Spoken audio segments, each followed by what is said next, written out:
des facs.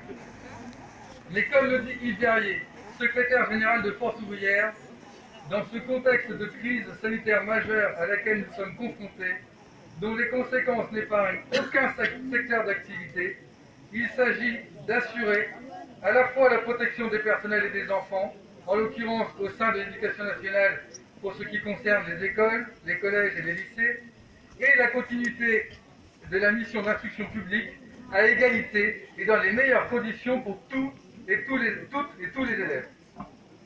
Nous sommes là pour le recrutement massif et immédiat de personnel dans les écoles, collèges et lycées. Oui, il faut des petits groupes. Oui, il faut dédoubler les classes. Oui, il faut des conditions sanitaires et d'hygiène. Pour cela, il faut des enseignants, des AED, des AESH, des agents pour l'entretien des locaux, et des milliers attendent à la porte pour prendre ces postes. À ce sujet, Karine va vous lire le témoignage d'une collègue enseignante en IME, Ida. Je suis enseignante spécialisée, coordinatrice pédagogique du DAM, dispositif d'accompagnement médico-éducatif, enseignement IME. Je suis en colère, plus les jours passent et plus la grogne monte. Le gouvernement ne veut pas créer des postes d'enseignants sous prétexte qu'il n'y a personne avec le niveau, les compétences, la formation pour enseigner. De qui se moque-t-on?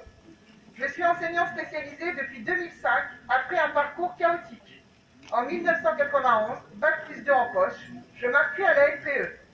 Un jour, je reçois un appel téléphonique de l'inspection académique pour me proposer un poste d'enseignant, car il manquait une vingtaine d'enseignants sur le département.